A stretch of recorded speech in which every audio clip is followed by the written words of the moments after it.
सादर नमस्कार, सादर जय जिनेंद्र। क्षमा न्यूज चैनल, कहीं भी कभी भी सही और सकारात्मक समाचारों के लिए देखना और सुनना न भूलें। साथ में आपसे विनम्र निवेदन है कि यदि आपने इस चैनल को सब्सक्राइब नहीं किया है तो कृपया अवश्य कीजिए और शेयर और लाइक करना ना भूलें। लेकिन दृढ़ संकल्पी जो जीव होते हैं वो जैसा संकल्प लेते हैं वैसा फल प्राप्त कर लेते हैं। आवश्यकता इस बात की है कि संकल्प में दृढ़ता चाहिए। हमें याद आती है गणिनी सुपार्श्वती माता जी की। उन्होंने संकल्प लिया था जिस समय आचार्य श्री वीर सागर जी महाराज, आचार्य श्री महावीर कीर्ति जी महाराज और इंदुमती माता जी, क्योंकि वो इंदुमती माता जी के पास रहती थी, ये तीनों जब एक जगह एकत्रित हो जाएंगे तब मैं दीक्षा लूंगी। असंभव बात दिखाई देती थी। महावीर कीर्ति जी महाराज बहुत कोसों दूर थे और महावीर कीर्ति वीर सागर जी महाराज जयपुर में बैठे हुए थे। इंदुमती माता जी चंद्रसागर जी महाराज से दीक्षा ली थी, वो भी महाराष्ट्र से में थी। महाराष्ट्र से चले और चल करके 52 गजा पहुंचे। सुजानगढ़ के लोगों ने वहां पर मानस स्तंभ बनाया था। उस मानस स्तंभ की पंचकरण प्रतिष्ठा के लिए चंद्रसागर जी महाराज ने स्वीकृति प्रदान की थी। संघ विहार करता रहा, पर चंद्रसागर जी महाराज भी अपने वचन के दृढ़ संकल्पी थे। संघ में जो साधु थे उनकी समाधियां रास्ते में होती गई, लेकिन महाराज अपने आगे बढ़ते चले गए, क्योंकि वचन दिया था और वचन का पालन करना साधु का परम कर्तव्य होता है। इसलिए साधु वचन नहीं देते। हमें पहले कह देता हूँ भाई, चंद्रपुरी के लोगों को, बड़के बालाजी को नहीं। बड़का बालाजी तो बहुत दूर रह गया। तो वस्तु स्थिति ये है कि दृढ़ संकल्पी जीव जो है अपने संकल्प को पूरा करते हैं। 52 गजा पहुंच गए और 52 गजा पहुंचने के बाद प्रतिष्ठा संपन्न भी। प्रतिष्ठा संपन्न होने के अनंतर आचार्य कल्पचंद सागर जी महाराज की भी समाधि हो गई। आचार्य श्री धर्मसागर जी महाराज उनके क्षुल्लक शिष्य थे। इंदुमती माता जी भी उनके संग में थी।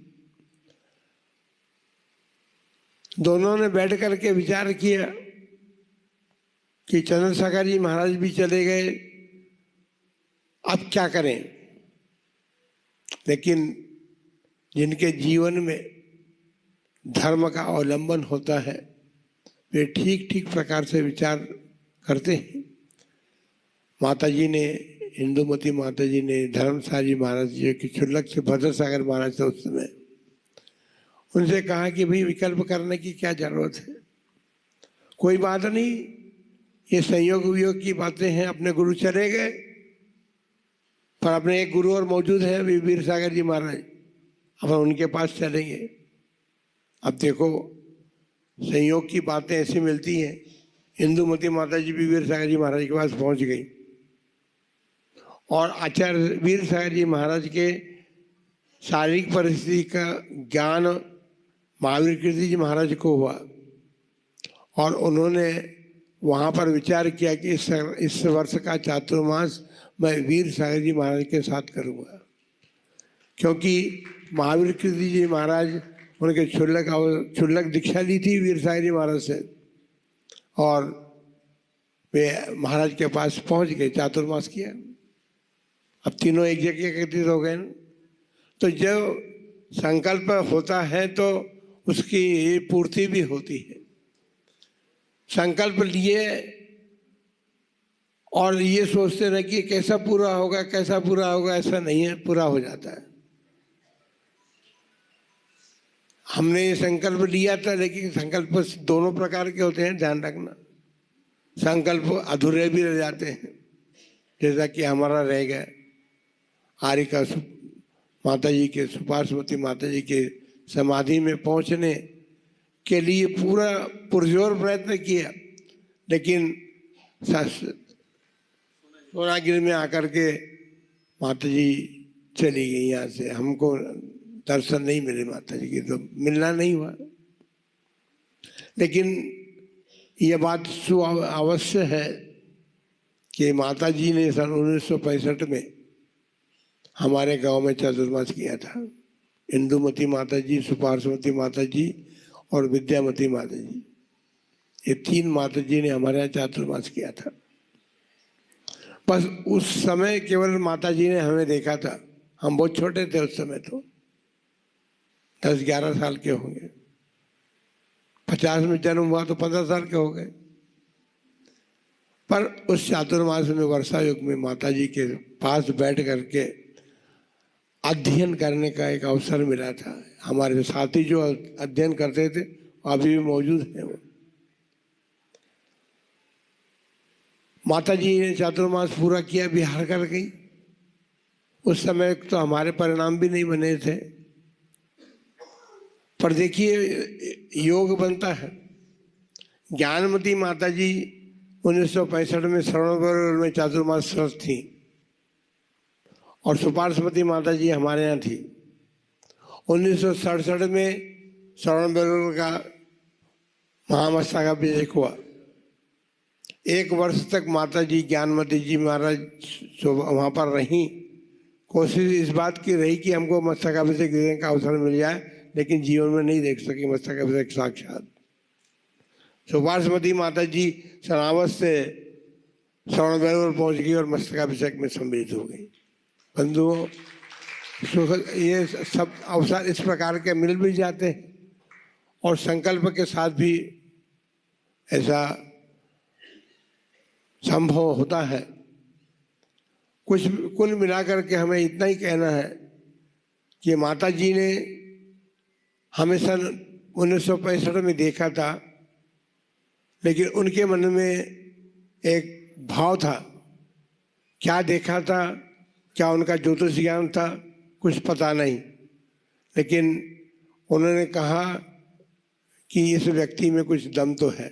यह बात जरूर है। हमें दम था या नहीं था, क्योंकि हम बच्चे थे, 65 में हमने जब देखा था। लेकिन जब आचार्य श्री अजीत सागर जी महाराज ने निर्णय किया, उस निर्णय को मोहर लगाने का काम माता जी ने किया था। बंधुओं,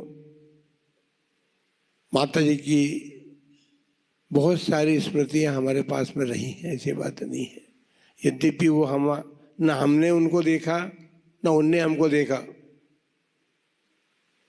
लेकिन फिर भी स्मृतियां बनी हुई हैं। माता जी ने यही कहा था कि मैंने 1965 में उनको उनके घर में देखा था, बस वही स्मृति मेरे पास है। लेकिन मेरा ज्योतिष ज्ञान कहता है कि आचार्य अजीत सागर जी महाराज की जो भावना थी वो पूरी होगी, हो गई। आचार्य श्री धर्म सागर जी महाराज, आचार्य श्री अजीत सागर जी महाराज का मस्तक पर हाथ रखा हुआ था। उनके सानिध्य में दीक्षा धारण करने का अवसर मिला।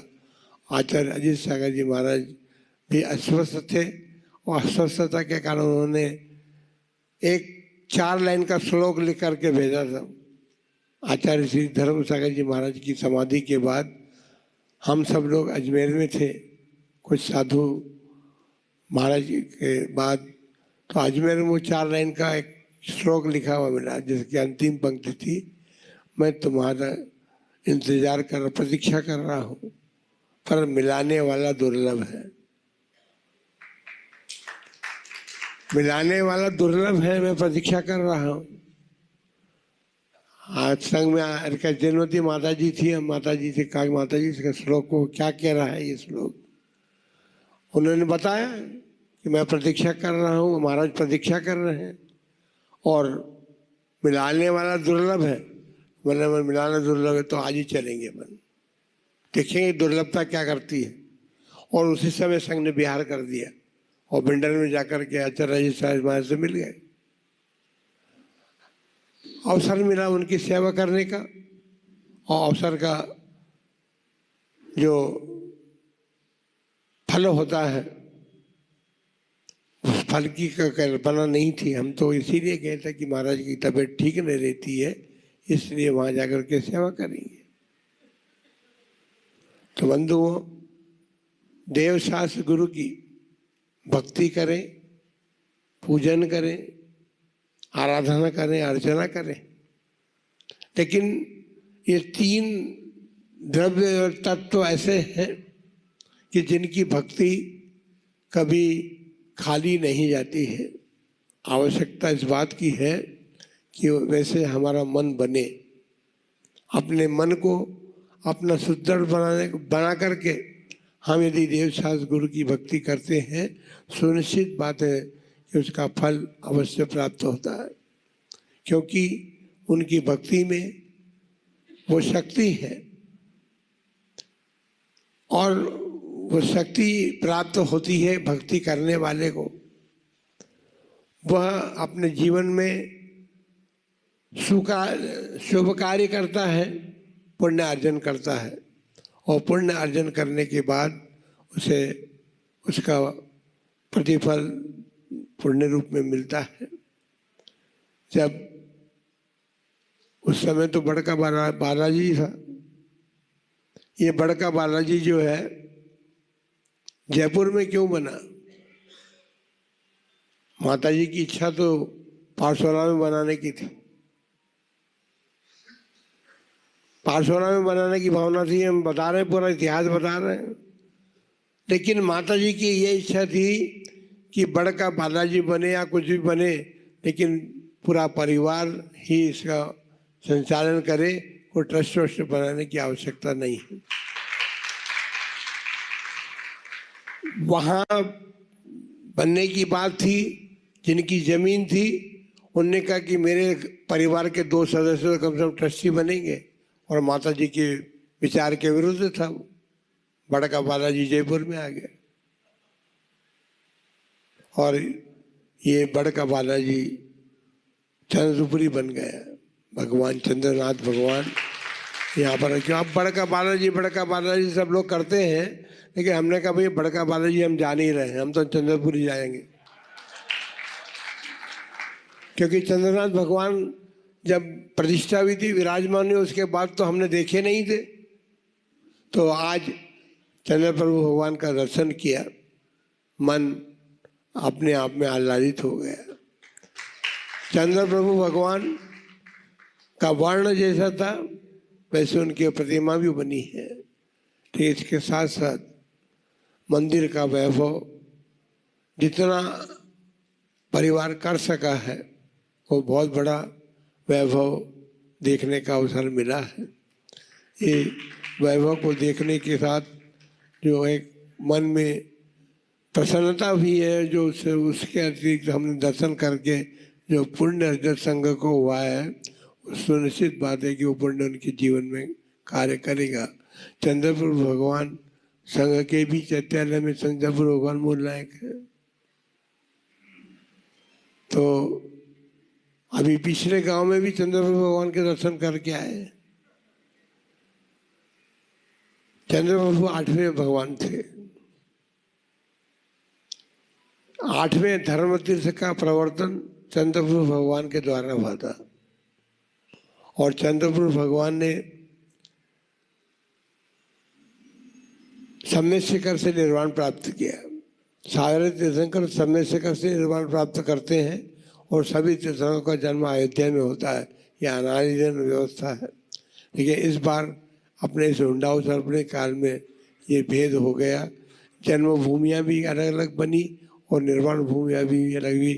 सम्यक शिखर से 20 ही तीर्थंकर मोक्ष जा सके, और 4 तीर्थंकर अलग अलग स्थानों से मोक्ष गए।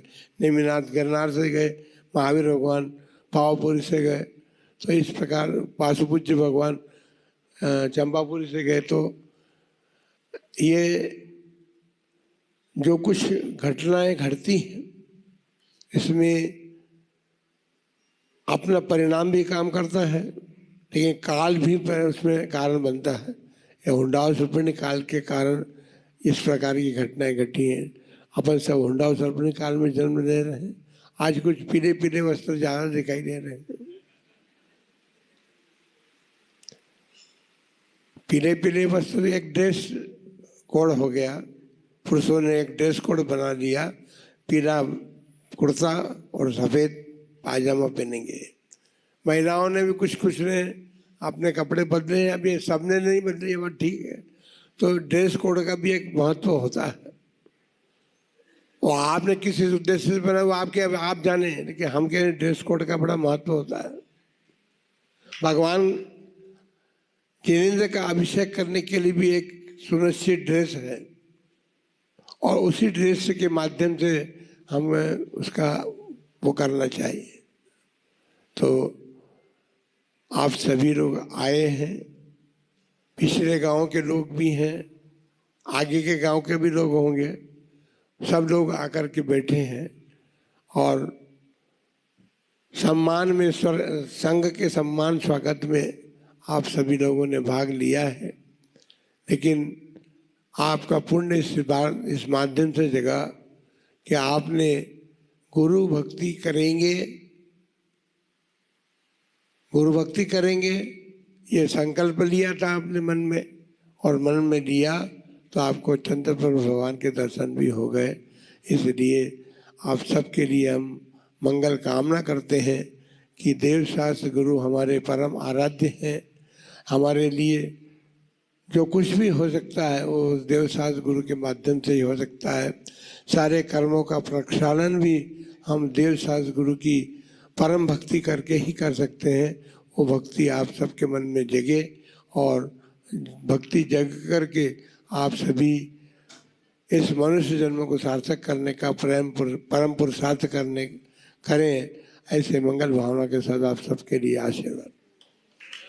क्षमा न्यूज चैनल देखने के लिए आपको बहुत बहुत धन्यवाद। सादर प्रणाम। सादर जय जिनेंद्र।